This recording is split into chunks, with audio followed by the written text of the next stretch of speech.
வேடச்சந்தூர் அருகே மாமூல் கேட்டு தராததால் பட்டாக்கத்தியால் மளிகை கடையை அடைத்து நிற்கும் பிரபல ரவுடியின் சிசிடிவி காட்சி வெளியாகி பரபரப்பை ஏற்படுத்தியிருக்கக்கூடிய சூழ்நிலையில் கூடுதல் தகவல்களை செய்தியாளர் நாட்ராயன் வழங்க கேட்கலாம். நாட்ராயன், விவரங்கள்.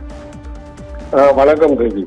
திண்டுக்கல் மாவட்டம் வேடச்சந்தூர் அருகே உள்ளது சுக்காம்பட்டி. இப்பகுதியைச் சேர்ந்தவர் தண்டபாணி. இவர் அதிமுக வார்டு இப்பகுதி கவுன்சிலராகவும் உள்ளதாக கூறப்படுகிறது. இவரது மனைவி அஞ்சலா இதே பகுதியில் மளிகை கடை ஒன்று வைத்து நடத்தி வருகிறார். இந்நிலையில் சுக்காம்பட்டி அருகே உள்ள சேரப்பட்டியை சேர்ந்த ஹவுஸ் பாண்டி இவர் மீது 10க்கும் மேற்பட்ட பல்வேறு கொலை கொள்ளை வழக்குகள் உள்ளதாக கூறப்படுகிறது.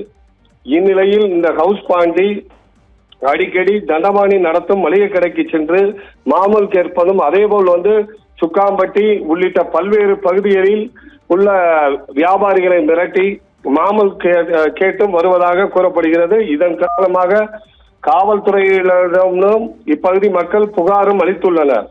புகாரின் பேரில் எந்த ஒரு நடவடிக்கையும் எடுக்காததால் ஹவுஸ் பாண்டி தொடர்ந்து இப்பகுதியில் மாமூல் கேட்டு தொடர்ந்து மிரட்டி வருகிறார். இந்நிலையில் மளிகை கடை நடத்தி வரும் தண்டபாணி ஹவுஸ் பாண்டியிடம் நான் மாமூல் தர முடியாது என்று கூறியுள்ளார்.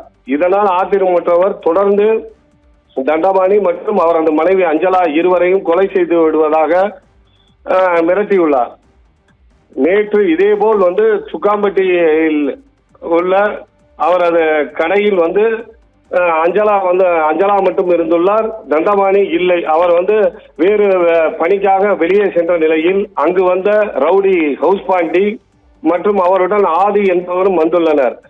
அவர்கள் இருவரும் அஞ்சலாவிடம் மாமூல் கேட்டுள்ளனர். மாமூல் தர முடியாது என்று கூறியுள்ளார். இதில் ஆத்திரமுற்றவர்கள் ஆபாசமாக பேசியுள்ளனர். அதன் பிறகு ஹவுஸ் பாண்டி கூட வந்த ஆதி என்பவர் தான் மறைத்து வைத்திருந்த பட்டாக்கத்தியால் கடையில் இருந்த பொருட்களை அடித்து நொறுக்கியுள்ளார்.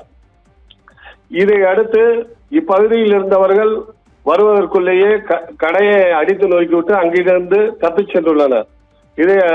இந்நிலையில் ஊர் பொதுமக்கள் ஒன்று கூடி பட்டாக்கத்தியுடன் தகராறில் ஈடுபட்ட ஹவுஸ் பாண்டி மற்றும் அவரது கூட்டாளி ஆதி என்பவரையும் உடனடியாக கைது செய்ய வேண்டும் என்று கூறி வேடச்சந்தூர் காவல் நிலையத்தில் புகார் அளித்துள்ளனர். புகாரின் பேரில் சம்பந்தப்பட்ட நபர்கள் மீது காவல்துறை விசாரணை நடத்தி வருகின்றனர்.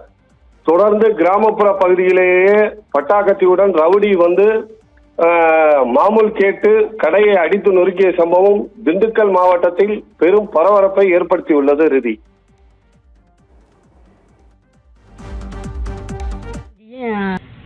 ஹவுஸ் பாண்டியும் ஆதிங்கிறது 3 பேர், இன்னொரு பையன் யாரும் தெரியல, 3 பேர் அவங்க செஞ்சதாங்க. இவ்வளவு கடையிடையில பூரா நொறுக்கி ஒரு ஜாமான் கூட இல்லாமல் பூரா நொறுக்கி விட்டேன். எதுக்காக நொறுக்காங்க? புகழை கேட்டாங்க, இல்லைன்னு சொல்லிட்டேன். நாங்கள் விற்கிறது இல்லைப்பான்னு சொல்லிட்டேன். ஏன் விற்கல, உன் புருஷங்க உன் பிள்ளைங்கன்னு சொல்லி பட்டாக்கத்தி எடுத்து பூரா நொறுக்கி. காசு டெய்லி வாரம் ஒரு தடவை காசு கொடு அப்படி இப்படின்னு கேட்பாங்க. நாங்கள் இல்லைன்னு சொல்லவும் இப்படி செஞ்சு விட்டாங்க.